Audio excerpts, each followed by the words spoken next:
Ang human body ay merong 5 common senses. Uy! Ito ang hearing, smelling, taste, touch. Ang panghuli ay ang sense of sight.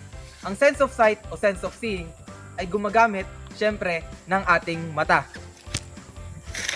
At ito ang 10 facts about sa ating mga mata.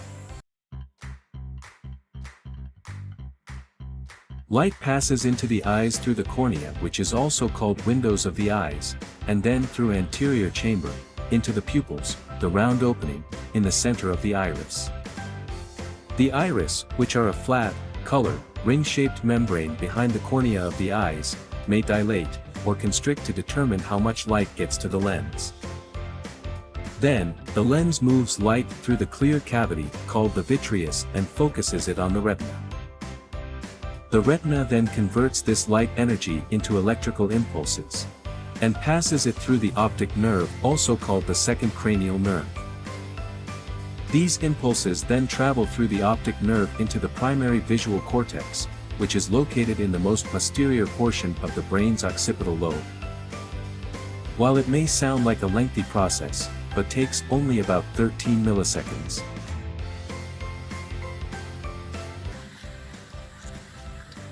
Just like our fingerprints, everyone's iris is unique, making eye scans a reliable method for self-identification. facial recognition. Alam niyo ba ang ating mga mata ay kaya mag-face recognize ng over 50,000 faces sa ating lifetime? Alam nyo ba, na kapag tumingin ka sa isang maliwanag na bagay at tinignan mo ito sa ibang direksyon, makikita ka na ang isang imahe. Yun ay tinatawag na after image.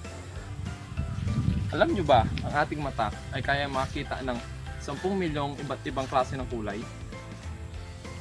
Alam nyo ba, ang cornea or yung transparent layer ng ating mata ay kayang mag-regenerate without even scarring itself. At ang mata natin ay may sariling immune system. At kapag na-discover ng immune system natin ang ating mata, alam mo, malaking chance na pwede tayong mabulag. Alam nyo ba, na ang luha ay pag di lang ikaw nasasaktan, ito din ay naglilinis ng mata. At alam nyo ba, na namumulang yung mata pag ikay nagdodroga? Ha? Bakit? Wala, based on my experience lang. Uy!